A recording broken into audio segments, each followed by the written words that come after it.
ഞാനൊരു വിഭാഗം ആൾക്കാരെ പറ്റി പറയട്ടെ. ഞാനും ആ കൂട്ടത്തിൽപ്പെട്ടതാണ്. കേട്ടു നോക്കൂ. അതായത് ഈ വിഭാഗത്തിൽപ്പെട്ട ആൾക്കാർക്ക് കുറേ പാഷൻസും കുറേ ഹോബീസും ഉണ്ടാവും.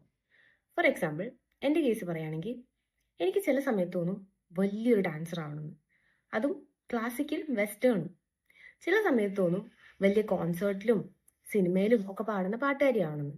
ചില സമയത്ത് തോന്നും വലിയൊരു നടിയാവണമെന്ന്. പിന്നെ അത്യാവശ്യം സ്റ്റൂഡിയസ് ആയതുകൊണ്ട് ചില സമയത്ത് തോന്നും വലിയൊരു ഓഫീസർ ആവണം, UPSC ഒക്കെ എഴുതണം, വലിയ ആളാവണം, അങ്ങനെ തോന്നും.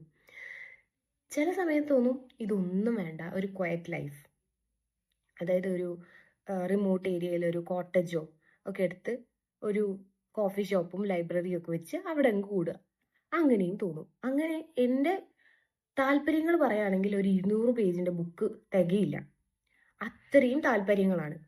പക്ഷേ ഒരു പ്രശ്നമുണ്ട്. യൂണിവേഴ്സ് നമുക്കിതെല്ലാം കുറച്ചേ തന്നിട്ടുള്ളൂ. അതിനൊരു പഴഞ്ചൊല്ലുണ്ട്, jack of all trades and master of nothing. അതാണ് ഞാൻ.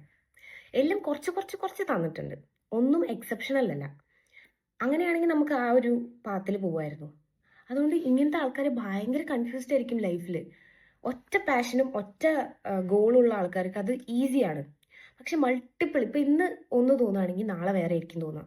അങ്ങനെ മൾട്ടിപ്പിൾ ഇൻട്രസ്റ്റ് ഉള്ള ആൾക്കാർക്ക് ഭയങ്കര കൺഫ്യൂഷനാണ് എന്തിൽ ഫോക്കസ് ചെയ്യണം. ഇപ്പം എല്ലാം കൂടെ ഒരാൾക്കൊരു ലൈഫിൽ അറ്റ് എ ടൈം ചെയ്യാൻ പറ്റില്ലല്ലോ. നമ്മുടെ ആഗ്രഹം അതാണ്, എല്ലാം ചെയ്യണം. ചില സമയത്ത് എനിക്ക് സിനിമാറ്റോഗ്രാഫർ, ഡയറക്ടർ, അങ്ങനെ ക്യാമറയുടെ പുറകിൽ നിൽക്കണം തോന്നും. അങ്ങനെ അത്രയും കൺഫ്യൂസ്ഡ് ആണ്. അപ്പോൾ ഇതേപോലത്തെ ആരെങ്കിലും ഉണ്ടെങ്കിൽ please do comment, like and share.